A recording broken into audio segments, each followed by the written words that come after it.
Abafundi kwakunye nabazali bazimase inkqubo yokuhlolwa nokunikezelwa kweenkonzo zempilo nekhokelwa nguMphathiswa weSebe lezeMfundo uFundile Gade.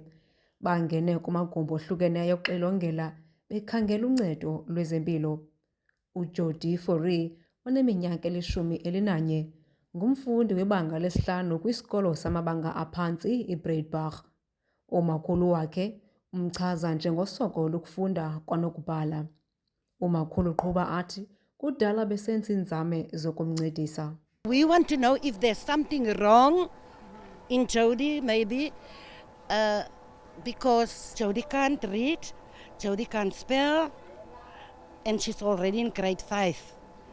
And I think you should do that in grade 1 already. In your start of your school, you should have done that. So it's difficult for her. She can't read with us the Bible when we do Bible and all that. You see, we wanted to at least read, because we said if you read, then you can do your homework. You can do your when it's exams, you can read your all those things. uJody uthi ufumana ubunzima esikolweni.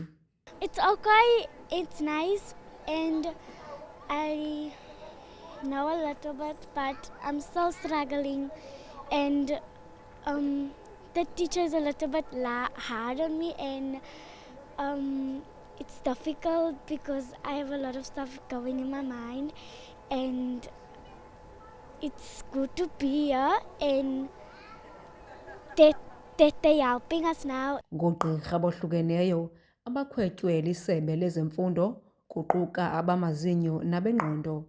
Ugqirha wamazinyo uKathy Makobe Chilwane uthi kubalulekile ukufundisa abantwana nabazali ngococeko lomlomo. To educate the parents and support the kids in terms of maintaining that good oral health and avoiding eating junk food, because you go spend money on junk food and then you still have to spend money to be okay. So educating the kids as well, empowering them so that together with the parents they can make those healthy, wise decisions when it comes to their health.